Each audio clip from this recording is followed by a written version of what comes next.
Hey, good morning, all of you. Myself, Professor Pathan, MSc B.Ed, Entomology. Today, we are going to discuss about some neat question and related with the chapter called as Morphology of Flowering Plants. Let us discuss one by one question about morphology of flowering plants, which are frequently asked in NEET. Let me tell you the first question. What is? It is in a bougainvillea, thorns are the modification of. देखो यहाँ पे question दिया गया है कि bougainvillea में जो thorns है वो थॉर्न किस चीज के मॉडिफिकेशन है। बोगनविलिया एक प्लांट है, हम इसे ज्यादातर के जो घर का कंपाउंड है वहां पे लगाते हैं या कोई गार्डन्स वगैरह है वहां पे लगाते हैं। इसके विशेषता हमको दिखती है कि वहां पे रंगे बिरंगे कलर के फूल आते हैं, लेकिन उसी के साथ उसमें कुछ कांटे भी पाए जाते हैं। तो कांटे उसको हम थॉर्न बोलते हैं, लेकिन ये थॉर्न किस चीज से मॉडिफाइड हुए हैं?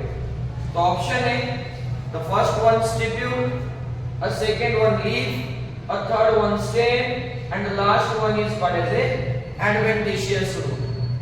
You can take 5 seconds to solve, otherwise I will tell you the answer. तो देखो स्टिप्यूल क्या है ये आप सभी को मालूम है ना। जैसे कि जो एक्सिस रहते हैं जहाँ पे नोड है जहाँ से लीफ तैयार होती है वहां पे पेयर ऑफ आउटग्रोथ तैयार होते हैं, उसको स्टिप्यूल कहा जाता है। यहाँ पे लीफ यानी पान, स्टेम ये तो आप सभी को मालूम है, एंड एडवेंटिशियस रूट्स। तो बोगनविलिया में जो थॉर्न है वो किस चीज का मॉडिफिकेशन है? ओके, तो your answer is C, that is the stem. तो stem get modified to produces what? Thorn in a what? Bougainvillea plant. Secondly, discussing about the second question, the wheat grain has an embryo with large shield-shaped cotyledon known as wheat grain, यानी गेहूं। गेहूं के अंदर जो embryo तैयार होता है, embryo इसका मतलब a seed which having plumule and radicle called as an embryo। लेकिन इसी के साथ उसके अंदर एक लार्ज शील्ड शेप, जैसे पुराने समय में जो दरवाजे थे उसको जैसे लोहे के ऐसे नकेलदार चीजें लगाई जाती थी, उसको शील्ड कहा जाता है। शेप क्वार्टिलिडॉन, अभी हमको तो मालूम है ये हुए यानी मोनोकॉट, तो मोनोकॉट के अंदर जो क्वार्टिलिडॉन है उसको क्या कहा जाता है, ये हमारे ऑप्शन है। तो यहाँ पे देखो, यहाँ पे कोलियोराइजा, सेकेंड वन कोलियोप्टाइल और थर्ड वन ईपीब्लास्ट और स्कुटेलम। ये देखो ना, कोलियोराइजा हमको मालूम है जो रेडिकल की प्रोटेक्टिव कवरिंग है उसको कोलियोराइजा कहा जाता है। जो प्लूम्यूल की प्रोटेक्टिव कवरिंग है उसको कोलियोप्टाइल कहा जाता है। ईपीब्लास्ट और हाइपोब्लास्ट ये दो प्रकार के सेल होते हैं, उससे एम्ब्रियोनिक डेवलपमेंट होती है। And last one is called as what? Scutellum. तो मोनोकॉट में जो कॉटिलिडॉन है उसको हम स्कुटेलम कहते हैं। ये बहुत से बार क्वेश्चन पूछा गया है, तो इसका सही आंसर है called as what? D, scutellum. तो अभी तक हमने दो सवाल जो है वो सॉल्व कर दिए मॉर्फोलॉजी ऑफ फ्लावरिंग प्लांट में। अब third question, placenta and pericarp are both edible portion in. अभी प्लासेंटा और पेरिकार्प इसका मतलब है ये फ्रूट के रिलेटेड क्वेश्चन है, जहां पे प्लासेंटा और पेरिकार्प, पेरिकार्प हम सभी को मालूम है, पेरिकार्प का मतलब है फ्रूट जो है फ्रूट दो चीज से बना है। The one is called as a pericarp and the another one is called as a seed. तो ऐसे कौन सा फ्रूट है कि जिसके अंदर प्लासेंटा और पेरिकार्प दोनों के दोनों खाए जा सकते हैं, एडिबल पोर्शन। सो हमारे कुछ ऑप्शंस इस तरीके के हैं तो one is called as a banana, a second one is called as a potato, a third one is called as a tomato, and the last one is called as a apple. बहुत easy है, बहुत easy. जैसे कि बनाना है, दूसरे जगह पे हम देखते हैं वो छिलके फेंक देते हैं हम। पोटैटो का भी जो ऊपर का पील है वो पील ऑफ कर देते हैं। लेकिन टोमेटो एक चीज है कि टोमेटो का हर चीज खाया जाता है, जैसे हम बोलते हैं। और एप्पल है, तो यही हमको पता है एक्चुअली जो चीज इडिबल है, खाने को आदमी कोई भी खा सकता है, कुछ भी खा सकता है, लेकिन अकॉर्डिंग टू द साइंस उसके हिसाब से your answer is C, that is tomato. तो tomato is a what fruit in which placenta and pericarp both are edible part or edible portion। ये था हमारा तीसरा। अब आ गया हमारा चौथा सवाल। This is a correct statement. इसका मतलब कुछ स्टेटमेंट दिए गए होंगे, उसमें से कौन सा स्टेटमेंट जो है वो करेक्ट है, ये हमें पहचानना है। तो मैं एक से बढ़कर एक चारों ऑप्शन आपके सामने दे देता हूँ। पहला स्टेटमेंट है A sterile pistil is called as a staminode। दूसरा ऑप्शन था हमारे पास a proteinaceous aileron layer is present in maize grain। तीसरा है mango is parthenocarpic fruit। और चौथा था the seed in grasses is not endospermic। अब ये चारों में से कौन सा जो ऑप्शन है वो करेक्ट है। तो पहले मैं बता दूं स्टेराइल पिस्टिल। पिस्टिल यानी फीमेल रिप्रोडक्टिव पार्ट का यूनिट, उसको पिस्टिल कहा जाता है, फीमेल का कहते हैं। अभी यहाँ पे स्टैमिनोड लिखा है, लेकिन स्टैमिनोड तो मेल पार्ट है, यानी ये जो ऑप्शन है ये गलत है। Secondly talking about proteinaceous layer, ये सबको पता है और यही एजुकेशनल एग्जांपल दिया जाता है मेज ग्रेन। मोनोकॉट का एक best educational example called as a what, maize grain. तो मेज ग्रेन में एलोरॉन लेयर है, जिसके वजह से क्या होता है, एंडोस्पर्म तैयार होता है। अब यहाँ पे दिया गया है कि एलोरॉन है ये प्रोटीनेशियस लेयर है, तो it is 100% correct option. Mango, अभी मैंगो जो है उसमें सीड होती है, पार्थेनोकार्पिक का मतलब होता है सीडलेस फ्रूट, तो मैंगो जो है उसमें सीड है, इसका मतलब ये गलत ऑप्शन है। और seed grasses is not endospermic, ये भी गलत है, ये आपको मालूम है। तो मोर करेक्ट ऑप्शन जो है या करेक्ट ऑप्शन है वो बी, ये हमें यहाँ पे दिखाई दे रहा है। अब आ गया हमारा next question called as flower in China rose are. China rose, अब एग्जाम्पल जो रहते हैं 11वीं और 12वीं, हिबिस्कस, चाइना रोज, ये मोर कॉमन क्वेश्चन है, तो इसके बारे में हमें अच्छे से जानकारी होनी चाहिए। ये जो फ्लावर है चाइना रोज में, ये किस तरीके के होते हैं, यहाँ पे दिखाया गया है actinomorphic epigynous with valvate aestivation, actinomorphic hypogynous with twisted aestivation, zygomorphic epigynous with twisted aestivation, या zygomorphic hypogynous with imbricate aestivation. तो हमको मालूम चाहिए यहाँ पे कि जो चाइना रोज है, China rose can be divided into 2 equal parts at any plane. यानी ये कौन से भी प्लेन में अगर हमने इमेजिनरी लाइन पास ऑन की, सिमेट्री डाल दी, तो इसके दो आधे आधे भाग होना ही होना है। उसके बाद इसके अंदर जो ओवरी है वो नीचे है, और उसके बाद उसमें हमें कैलिक्स करोला और एंड्रोशियम दिखाई देंगे, वो सुपेरियर है, इसको हम बोलते हैं हाइपोगाइनस ओवरी। कौन सी ओवरी? Hypogynous ovary. और इसके अंदर हमें ट्विस्टेड एस्टिवेशन दिखाई देता है। कौन सा? Twisted aestivation. तो जैसे मैंने आपको एक्सप्लेनेशन कर दिया, उसके हिसाब से ये मेरे को दिखता है actinomorphic, hypogynous and twisted ovary. अभी देखो इधर एस्टिवेशन, एक्टिनोमॉर्फिक, एक्टिनोमॉर्फिक का मतलब होता है the flower get bisected or divided into 2 equal part at any plane. Hypogynous, which means when the ovary is inferior to that of calyx, corolla and androecium. Such type of a flower is called as a hypogynous flower. And twisted estivation, it means what? when the petals of a flower are overlapped to each other is called as a twisted situation. So the answer is B. अब हमारा अगला question आ गया इन साइमोस inflorescence. अभी flower में हम दो inflorescence देखते हैं, one is called as a racemose and second one is called as a cymose inflorescence. What is inflorescence? Many flower or a bunch of a flower produces on a single peduncle is called as inflorescence, and there are of two types. One is called as a cymose and other one is called as a racemose. अब cymose यानी क्या? जिसकी जो branch है उसका termination होता है with the production of flower, means इसकी जो ग्रोथ होगी वो लिमिटेड ग्रोथ होगी, उसको हम साइमोस इनफ्लोरेसेंस कहते हैं। तो उसके हिसाब से हमारे पास कुछ ऑप्शन है। पहला the main axis terminate in flower, second one as unlimited growth but lateral branches and in flower, bears a solitary flower and has unlimited growth।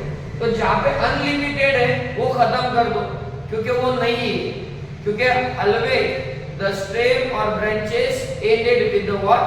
Flower। तो यहाँ पे हमको दिख रहा है the main axis terminate in a flower, so your answer is A. Next question without wasting the time, this is xerophytic plant in which the stem is modified into flat green and succulent structure.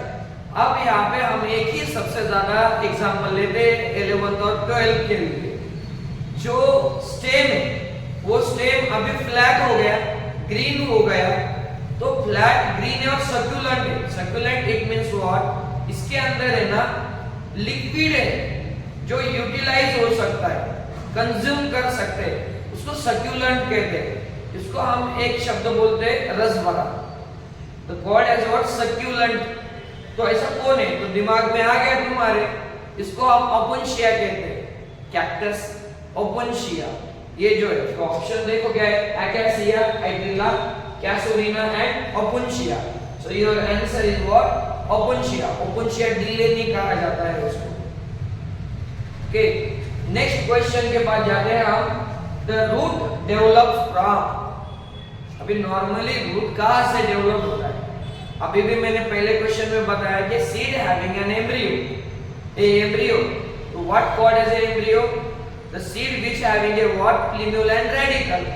So plumule is responsible for the production of shoot and radicle is responsible for production of root. So roots are developed from radicle. तो option देख लेंगे हम क्या है?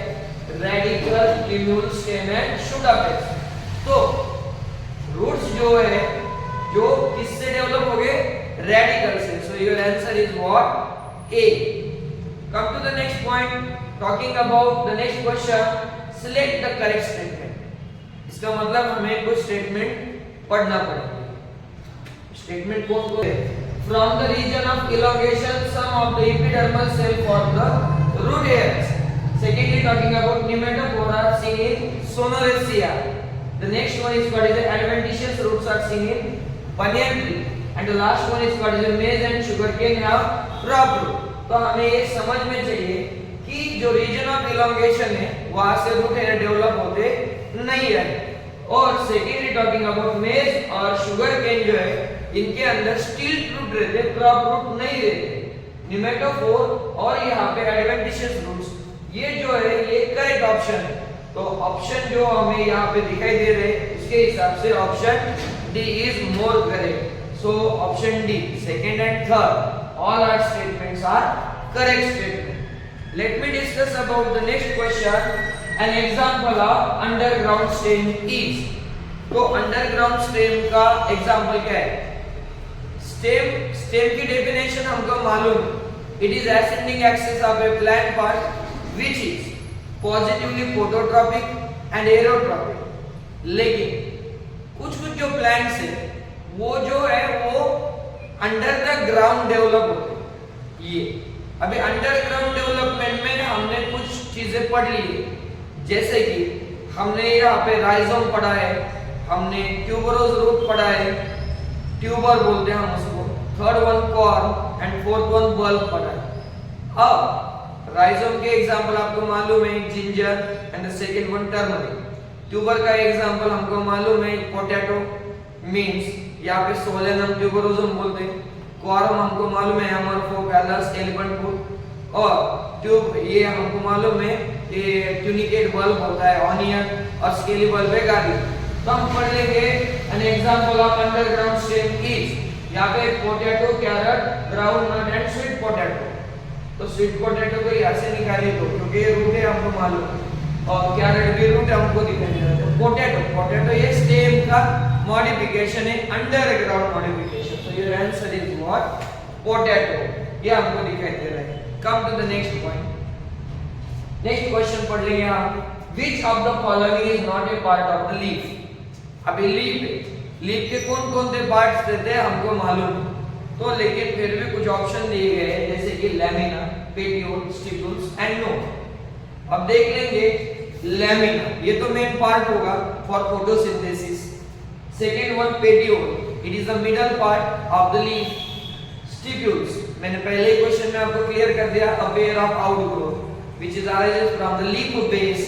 तो ये stipule है, petiole और lamina, all are the part of leaf. तो कौन सा पार्ट नहीं रह गया, नोड। ये जो पार्ट है ये स्टेम का पार्ट रहता है, ये आपको मालूम है। सो your answer is D, what is what, node. अब आगे जाएंगे हम लोग नेक्स्ट क्वेश्चन के लिए, which of the following is not a leaf modification. इसमें से कौन सा जो है वो लीफ मॉडिफिकेशन में नहीं आता। तो एक feature of Nepenthes, feature plant insectivore से हमको मालूम है। Second one spine in cactus यानी ओपेनशियाटा। उसके बाद है phylloclade and the last one is called as a phyllode. तो देखो फाइलोडी है, स्पाइन इन कैक्टस है या फीचर ऑफ नेफेंथस है, ये लीफ के मॉडिफिकेशन है हमको मालूम है। लेकिन हमको पूछा क्या गया है, which of the following is not a leaf modification? So your answer is what, Phyloclady, because it is a stem modification. इसके पहले ही हमारा वो क्वेश्चन आ गया। The answer is Phyloclady. अब नेक्स्ट वन हम पढ़ लेंगे, solar leaf bases are called dash and are found in dash plant. solar यानी फुगा हुआ, हमको दिखाई दे रहे हैं, sheathing leguminous, pulvinous non-leguminous, sheathing non-leguminous and pulvinous leguminous, ये हमें लिखे गए हैं। तो पहले तो समझ में लेंगे जो सोलन पार्ट होता उसको हम क्या बोलते हैं, उसको हम पल्विनस कहते हैं। और सेकेंड वन ये किसमें, जिसमें पॉड प्रोड्यूस होता यानी लेग्यूमिनस। तो पल्विनस एंड लेग्यूमिनस। शीथिंग का मायना होता है उसको कवरिंग आती है, लीफ बेस में कवरिंग आती है, उसको शीथिंग कहते हैं। लेकिन ये नहीं, हमको सिर्फ है ना वो सोलन पार्ट बताना है, तो उसको पल्विनस का कहते हैं। और ये लेग्यूमिनस प्लांट यानी पॉड यानी शेंग प्रोड्यूस किया जाता है, उसमें ये दिखता है। Your option is what, D. Next one question हम देख लेंगे, which of the following is incorrect statement. तो फटाफट हम स्टेटमेंट देख लेंगे क्या क्या है।